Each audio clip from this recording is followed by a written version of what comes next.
গাজী ওসমান পাশা। ঐতিহাসিক প্লেভনা যুদ্ধে রাশিয়াকে হারানো ওসমানীয় জেনারেল গাজী মোহাম্মদ ওসমান নুরি পাশা। ওসমানীয় সালতানাতের বিখ্যাত একজন সামরিক জেনারেল ছিলেন তিনি। ওনার সামরিক দক্ষতার কারণে শত্রুরা সবসময় ওনার নাম শুনলে ভয় পেত। ওনার সামরিক কৌশলের কাছে তৎকালীন বিশ্বের সবচেয়ে বড় সেনাবাহিনী পরাজয় বরণ করেছিল। ব্যক্তিগত দিক দিয়ে তিনি সম্মানিত তাসাউফ চর্চাকারী একজন ব্যক্তি ছিলেন। 1832 সালে তুরস্কের ওসমানীয় সালতানাতের তোকাত অঞ্চলে ওসমান নুরি পাশা জন্মগ্রহণ করেন, যিনি পরবর্তীতে গাজী ওসমান পাশা নামে পরিচিতি পান। তার জীবন দুঃসাহসী সব অভিযান আর বীরত্বে ভরপুর, যে কারণে শত্রুরাও তাকে সমীহ করত। তাদের মধ্যে আছে রাশিয়ার শাসক আলেকজান্ডারও। 1877 সালে রাশিয়া ওসমানীয় যুদ্ধে প্লেভনা শহর অবরোধের সময় তিনি অসম এক লড়াইয়ের মুখোমুখি হন। এই যুদ্ধে রাশিয়ার সেনাবাহিনীর নেতৃত্বে ছিল তৃতীয় আলেকজান্ডার। প্লেভনা শহর রক্ষায় এই যুদ্ধে পাশার দেখানো প্রতিরক্ষা ব্যবস্থা সামরিক ইতিহাস নতুন অধ্যায় রচিত করে। ওসমান পাশা রাহবা এবং ভিদিন অঞ্চলের প্রতিরক্ষা দায়িত্বে ছিলেন। তাকে প্লেভনা শহর রক্ষার নির্দেশ দেওয়া হলে তিনি মাত্র 3500 সেনা নিয়ে সরাসরি দানিউব নদী পার হয়ে শত্রুর সাথে মুখোমুখি লড়াইয়ে নামেন। পাশার সামরিক কৌশল ছিল অসাধারণ। যখন রাশিয়ান বাহিনী বেরকোভিস্তা পাহাড় পাড়ি দিচ্ছিল, তখনই পাশা স্থল আক্রমণ শুরু করেন।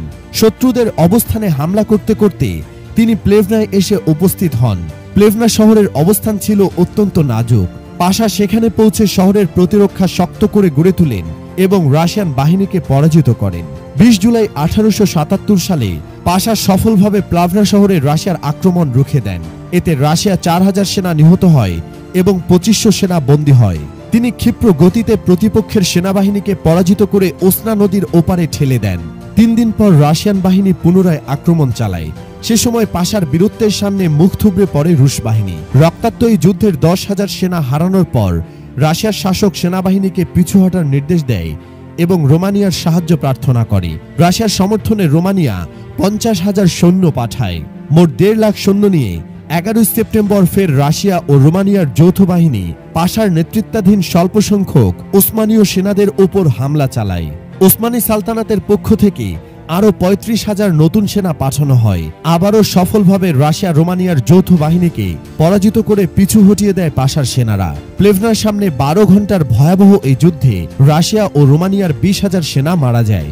অপরদিকে ওসমানীয় খিলাফতের 5,000 সেনা শহীদ হন। ওসমান পাশা ও তার বাহিনী জয়লাভ করায় তাদেরকে গাজী উপাধি দেওয়া হয়, যার অর্থ যুদ্ধজয়ী বীর। উসমানী ফৌজকে মুনতাজিমে আলা গাজী ওসমান পাশা। ওসমান গাজীর এই বীরত্ব আজও শ্রদ্ধা ভরে স্মরণ করে মুসলিম উম্মাহ। বিশেষ করে এই বিজয়ের দিনটি আজও তুরস্কে ব্যাপকভাবে উদযাপন করা হয়।